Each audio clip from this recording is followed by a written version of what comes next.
ریاست مالوگڑھ کا ایک واقعہ۔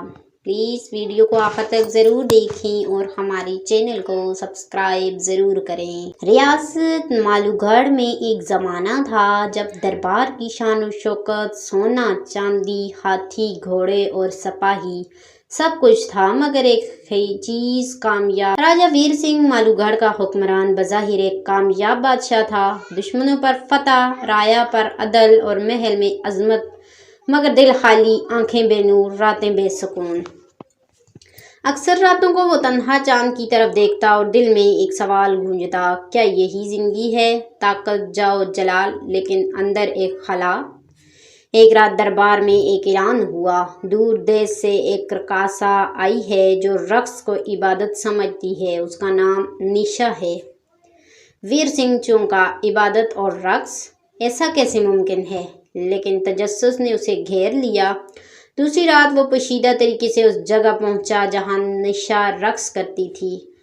نہ طلبہ تھا، نہ بینڈ، نہ ساز، صرف خاموشی اور ذکر کی گونج، یا حیو یا قیوم، یا اللہ، یا اللہ۔ نشا کا رقص جسم کا نہیں، روح کا تھا، ہر جنبش میں عاجزی، ہر گردش میں نیاز مندی، جیسے وہ اللہ کے در پر جھکی ہو، سجدے میں رقص کر رہی ہو۔ وہ کہہ رہی تھی، اے میرے مالک، یہ وجود تیرا ہے، یہ حرکت تیری اجازت سے ہے، میری سانس بھی تیری امانت ہے۔ ویر سنگھ کا دل کانپ گیا، اس نے آج پہلی بار رقص کو عبادت بنتے دیکھا۔ اس کی روح لرز اٹھی، جیسے کسی ولی کی خانقاہ میں بیٹھا ہو۔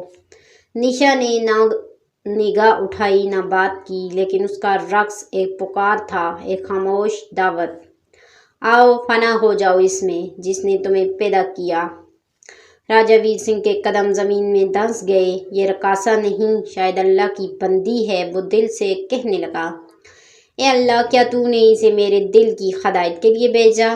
رات کی تاریکی چھٹ چکی تھی، سورج کی پہلی کرن راجہ ویر سنگھ کے دل میں ایک نیا اجالا لے کر آئی۔ اس رات کا منظر، نشا کا رقص اور اس میں چھپی ہوئی یادیں الہی، یہ سب کچھ اس کے دل پر نقش ہو چکا تھا۔ مگر سوال باقی تھا، یہ لڑکی کون ہے، کہاں سے آئی اور رقص کو عبادت کیسے بنایا؟ ویر سنگھ نے اپنے خاص وزیر حکیم جنید کو بلایا، جو نہ صرف حکمت میں ماہر تھا بلکہ دین کا طالب بھی تھا۔ راجہ نے رازدارانہ لہجے میں کہا، جنید، مجھے اس لڑکے کی حقیقت معلوم کرنی ہے، لیکن احتیاط سے، اس کا نام نشا ہے۔ جنید مسکرایا، جہاں عبادت رقص بن جائے وہاں راز بھی اللہ کے قبضے میں ہوتے ہیں۔ راجہ صاحب، میں جانچ کرتا ہوں۔ اگلی رات جنید خاموشی سے اسی خانقاہ کے قریب گیا جہاں نشا قیام کرتی تھی۔ ہاں، وہ رقاصہ کسی حویلی میں نہیں بلکہ خانقاہ شمس الدین میں مقیم تھی، جو ایک بزرگ صوفی کی درگاہ تھی۔ وہاں کے خادم سے بات کی تو معلوم ہوا، نشا کوئی عام رقاصہ نہیں، وہ دراصل حضرت شمس الدین رحمۃ اللہ علیہ کی مریدہ ہے۔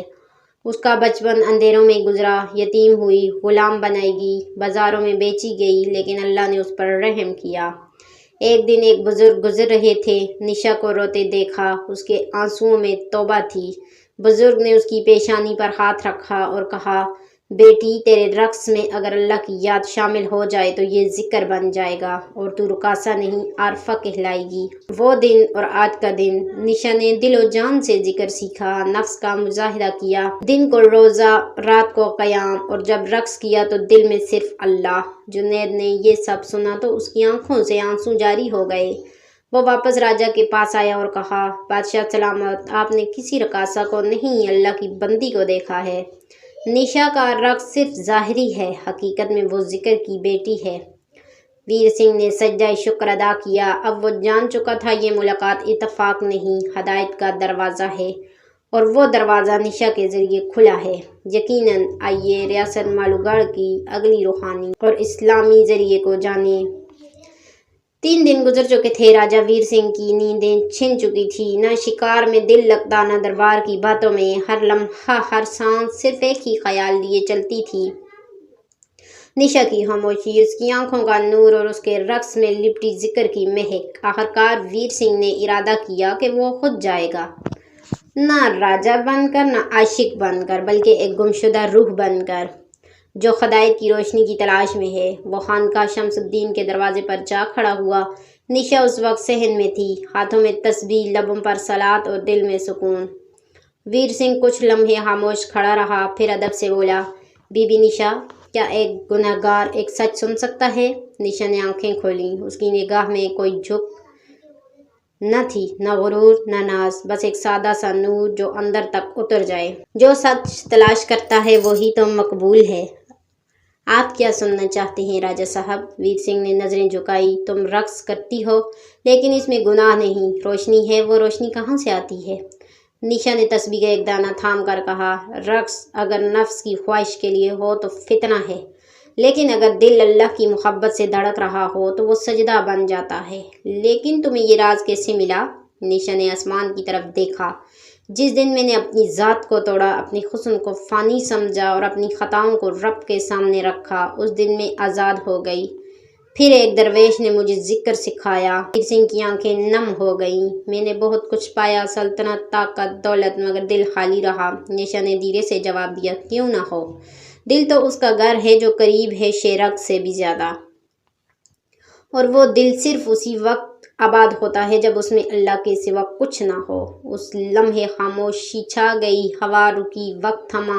ویر سنگھ نے دل میں پہلی بار اللہ کا نام اور شدت سے محسوس کیا۔ وہ اٹھا اور جھک کر نشا سے بولا، مجھے اللہ سے محبت سکھا دو۔ میں راجا نہیں، بس ایک مسافر ہوں، تمہاری رہنمائی کا طلب۔ نشا نے فقط اتنا کہا۔ محبت وہی سیکھ سکتا ہے جو اپنی انا قربان کر دے۔ کل جمعرات ہے، ذکر کی محفل ہے، اگر آنا ہو تو دل صاف کر کے آنا۔ جمعرات کی شب تھی، مالو گڑھ کی فضا میں عجیب سے سکون آمیز خاموشی تھی۔ محل کی چمک دھمک سے دور ایک پرانی خانقاہ کے در و دیوار ذکر الہی کی خوشبو سے مہک رہے تھے۔ نشا سفید لباس میں، چہرے پر نور اور لبوں پر صلات کے چراغ جلائے خانقاہ کے کونے میں بیٹھی تھی۔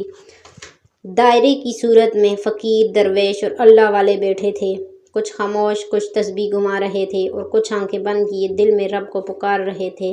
اسی وقت راجا ویر سنگھ خاموشی سے دروازے پر آیا۔ آج اس نے نہ تاج پہنا تھا، نہ شاہی لباس، بلکہ سادہ سفید کرتا اور چادر اوڑھ رکھی تھی۔ اس کا غرور، اس کا رعب، سب کچھ دور رہ گیا تھا۔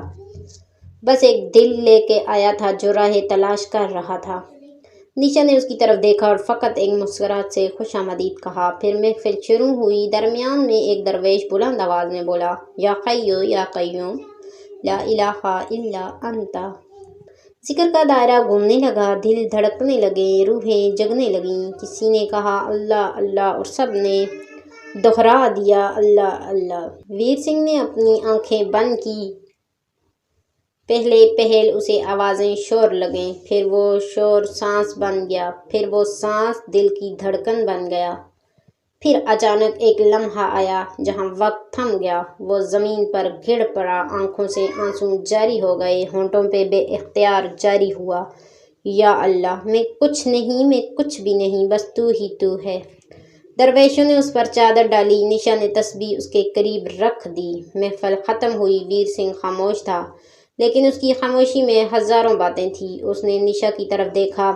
آج پہلی بار لگا کہ میں زندہ ہوں۔ نشا نے نرم لہجے میں کہا، یہ تو پہلا قدم ہے، ابھی عشق باقی ہے، ابھی سجدے باقی ہیں، ابھی فنا کا سفر باقی ہے۔ دن چڑھ چکا تھا۔ راجا ویر سنگھ، جو کبھی سلطنت کا غرور تھا، اب ایک فقیر کے لباس میں خانقاہ کے صحن میں جھاڑو دے رہا تھا۔ ہاتھ میں سادگی، آنکھوں میں نمی اور دل میں ذکر الہی کا نور۔ محفل کے دربار میں شور برپا تھا۔ وزراء، سپہ سالار اور ریاست کے بڑے بوڑھے سب پریشان تھے۔ ہمارا راجا کہاں ہے؟ سلطنت بے حکم ہو چکی تھی، لیکن راجا تو خود کو ڈھونڈنے نکلا تھا۔ اسی دوران نشا، جو اب فنا کی بیٹی کہلاتی تھی، تنہائی میں رب سے راز و نیاز میں مشغول تھی۔ وہ جان چکی تھی کہ ویر سنگھ کا عشق صرف اس کا نہیں رہا، وہ اب رب کے عشق میں فنا ہو چکا ہے، اور جو رب میں فنا ہو جائے وہ کسی کا نہیں رہتا سوائے اس کے۔ اس شب نشا نے ایک خفیہ پیغام راجا کو بھجوایا، جس میں محبت میں تو نے خود کو پایا، اس میں خود کو کھو دیا۔